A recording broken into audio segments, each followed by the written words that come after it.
அதாவது நீங்கள் பார்த்தீர்கள் என்றால் மக்கள் தொகை அடிப்படையாக கொண்டு தற்போது பல மாற்றங்களை தமிழக அரசு செய்திருக்கிறது. இதற்காக 5 சிறப்பு அரசாணைகள் பிறப்பிக்கப்பட்டுள்ளன. கடந்த டிசம்பர் 31ஆம் தேதி இந்த அரசாணைகள் பிறப்பிக்கப்பட்டன. அந்த அரசாணைகளின் அடிப்படையில் பார்த்தீர்கள் 16 மாநகராட்சியின் எல்லைகள் விரிவாக்கம் செய்யப்பட்டிருக்கிறது. அதே போன்று 41 நகராட்சிகளில் எல்லை விரிவாக்கம் செய்யப்பட்டிருக்கிறது. 13 புதிய நகராட்சிகள் உருவாக்கப்பட்டிருக்கின்றன. அது மட்டுமின்றி 25 ஊராட்சிகள் பேரூராட்சிகளாக தரம் உயர்த்தப்பட்டிருக்கின்றன.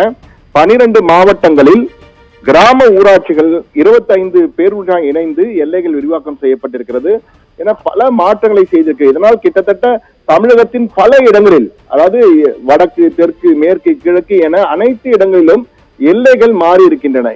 அந்தந்த ஊர்களின் எல்லைகள் மாறி இருக்கின்றன. என்னென்ன மாற்றங்கள் என்பது குறித்து தற்போது தெளிவாக பார்க்கலாம்.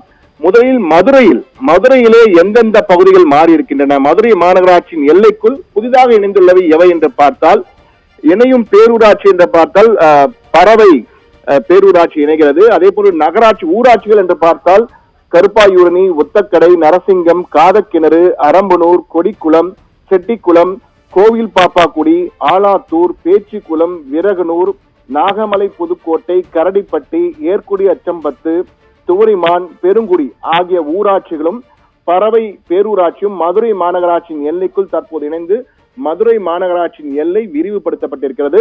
எனவே மதுரையின் எல்லை புதிதாக மாறி இருக்கிறது. இந்த 16 மற்றும் 17 இடங்கள் இணைந்திருப்பதால் மதுரையின் எல்லை பகுதி தற்போது விரிவடைந்திருக்கிறது. அதே போன்று மதுரைக்கு அடுத்ததாக நீங்கள் திருச்சியில் எப்படி இருக்கு என்று பார்க்கலாம். திருச்சி மாநகராட்சியை பொறுத்த மட்டிலே ஊராட்சிகள் 22 ஊராட்சிகள் இணைக்கப்பட்டிருக்கின்றன. மல்லியம்பத்து, கம்பரசன்பேட்டை, மருத்தாண்டாங்குறிச்சி, முத்தரசநல்லூர், அதவத்தூர், அள்ளித்துறை, கே கள்ளிக்குடி, குமாரவயலூர், நாச்சிக்குறிச்சி, புங்கனூர், சோமரசம்பேட்டை, குண்டூர், கிழக்குறிச்சி, கும்பக்குடி பகுதியில ஊராட்சியிலே 3வது வார்டு முதல் 6வது வார்டு வரை, நவல்பட்டு ஊராட்சியிலே 4வது வார்டு முதல் 15வது வார்டு வரை, அப்பாதுரை, சாலக்குடி, வாளாடி, நெருஞ்சலக்குடி, கூத்தூர், மாதவ பெருமாள் கோயில், பிச்சாண்டர் கோவில் என 22 ஊராட்சிகள் திருச்சி மாநகராட்சியில் இணைக்கப்பட்டிருக்கின்றன. எனவே திருச்சி மாநகராட்சியின் எல்லையும் தற்போது விரிவாக்கம் அடைந்திருக்கிறது.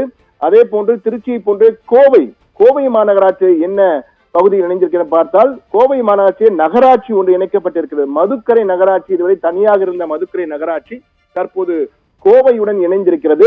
அதே போன்று பேரூராட்சிகள், பேரூர் பேரூராட்சி, வேடப்பட்டி பேரூராட்சி, இருகூர் பேரூராட்சி, வெள்ளலூர் பேரூராட்சி ஆகிய 4 பேரூராட்சிகளும் கோவை மாநகராட்சி இணைக்கப்படுகின்றன. அதே போன்று ஊராட்சிகள் நீலாம்பூர், மயிலம்பட்டி, சின்னியம்பாளையம், குருடம்பாளையம், அசோகபுரம், கீரநத்தம், சோமயம்பாளையம், மலுமிச்சம்பட்டி, சீரப்பாளையம் ஆகிய 9 ஊராட்சிகளும் இணைந்து கோவை மாநகராட்சி தற்போது விரிவடைந்திருக்கிறது. அதே போன்று சேலம் மாநகராட்சியை பொறுத்த மட்டும் என்னென்ன பகுதிகள் இணைந்திருக்கிறது பார்த்தால், சேலம் மாநகராட்சியில் ஊராட்சிகள் மட்டும் இணைக்கப்பட்டிருக்கின்றன.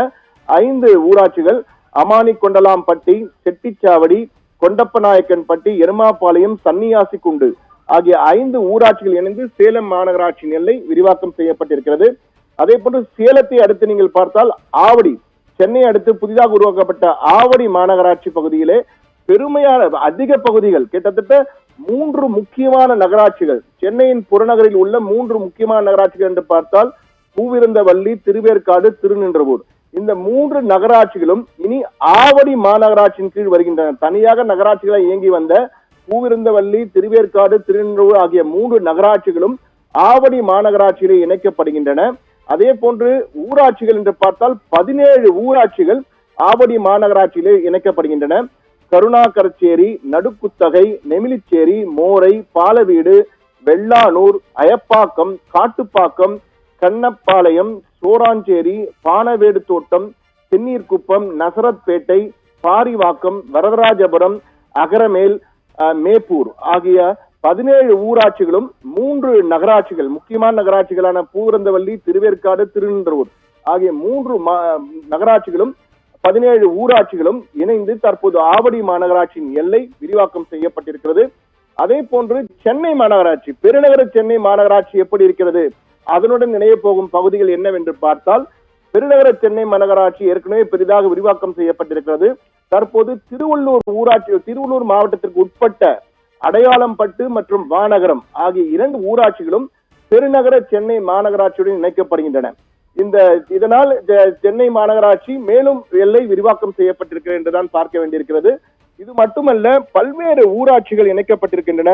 12 மாவட்டங்களில் உள்ள கிராம ஊராட்சிகளை 25 பேரூர் ஆட்சிகளுடன் இணைத்து எல்லைகள் விரிவாக்கம் செய்யப்பட்டிருக்கு. ஏற்கனவே நான் கூறியது போல 13 நகராட்சிகள் உருவாக்கப்பட்டிருக்கின்றன. 13 நகராட்சிகள் பெயர்கள் என்று பார்த்தால் சங்ககிரி, கோத்தகிரி, அவினாசி, பெருந்துறை, கவுந்தம்பாடி, போலூர், செங்கம், சூலூர், கன்னியாகுமரி, அரூர், மோகனூர், நாரவாரிக்குப்பம், வேப்பம்பட்டு ஆகியவை எல்லாம் புதிய நகராட்சிகளாக உருவெடுத்திருக்கின்றன. இவை அனைத்துமே கடந்த 31ஆம் தேதி சிறப்பு அரசாணையின் மூலமாக அரசு வெளியிட்ட தகவலிலே வெளியாகி இருக்கிறது. அந்த அரசாணைகள் இருந்தால் இது மட்டுமல்ல, நகராட்சிகள், பேரூராட்சிகள், ஊராட்சிகள் என அனைத்து இடங்களிலும் பல இடங்கள், கிட்டத்தட்ட தமிழகத்தில் மொத்தம் 124 இடங்களிலே எல்லைகள் விரிவாக்கம் செய்யப்பட்டிருக்கிறது. இந்த எல்லைகள் என்னென்ன, நம்ம ஊரின் எல்லை பகுதி என்ன என்று அறிவதற்கும், எந்த பகுதியில் எந்த இடத்திலே இணைந்திருக்கிறோம், மாநகராட்சி இணைந்திருக்கிறோமா, பேரூராட்சியில் இணைந்திருக்கிறோமா அல்லது நகராட்சியில் இணைந்திருக்குமா என்பதை அறிவதற்கு நாங்கள் சிறப்பு அம்சமாக ஒரு QR கோடை கொடுத்திருக்கிறோம். இந்த QR கோடை உங்கள் மொபைல் ஸ்கேனில், உங்கள் மொபைல் செல்போனிலே நீங்கள் ஸ்கேன் செய்தால் உங்கள் ஊருடைய தொடர்பான அரசாணைகளை பார்க்கலாம். 5 அரசாணைகள் வெளிவரும். அதில் முதலில் மாநகராட்சி, அடுத்தது நகராட்சி, அடுத்தது பேரூராட்சி, பிறகு நகராட்சிகள், புதிதாக உருவாக்கப்பட்ட நகராட்சிகள் மற்றும் புதிதாக உருவாக்கப்பட்ட பேரூராட்சிகள் என தனித்தனியாக அரசாணைகள் இருக்கும்.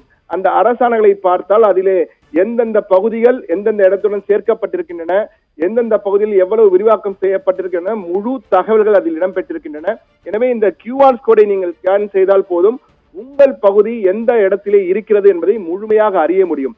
இந்த பிரத்யேக தகவல்களை தற்போது சத்தியம் தொலைக்காட்சி மூலமாக உங்களுக்கு கொடுத்திருக்கிறோம் நேயர்களே.